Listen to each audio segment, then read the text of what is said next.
আমরা উপলব্ধি সবসময় করে এসেছি, এখন করতেছি।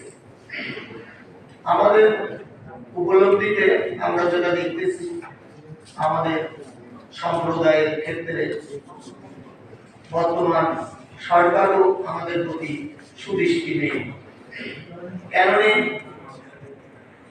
আজকে যদি জাতি, ধর্ম, বর্ণ নির্বিশেষে যদি এই দেশে আইন বা সব ব্যবস্থা এই দেশে চালু রাখা হয়, যদি সেই ক্ষেত্রে সমস্ত সংস্কার গণতন্ত্র কমিশনে আপাতত সঠিকভাবে হিন্দু, বৌদ্ধ, খ্রিস্টান রক্ষা করতে হয় তাদের প্রতিনিধিত্ব থাকা এবং গণপ্রজাতন্ত্রী বাংলাদেশ সরকার সংস্কার হলে সেটা হলো সঠিক গণতন্ত্র। লেখাটা বাংলাদেশ যদি অক্ষুণ্ণ রাখতে হয় বাংলাদেশ প্রতিটা স্তরে এবং বুথ লেভেলে আমাদের লেখা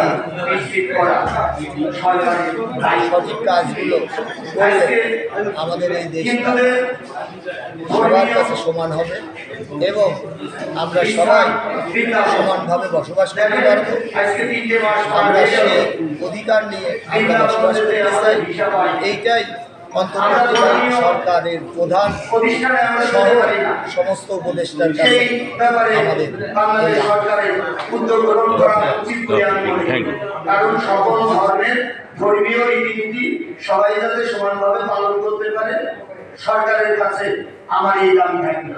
আমরা অধিকার, আমাদের যতটুকু অধিকার, আমরা অধিকারের বাইরে আমরা চাইব না, কিন্তু আমাদের অধিকার থেকে যাতে বঞ্চিত না হই সেই দিকে আমাদের প্রতি একটু দৃষ্টি রাখার প্রয়োজন। যেমন এই বছরেরই অন্তর্বর্তীকালীন সরকার আসার পরের একটা ঘটনা আমরা বলি।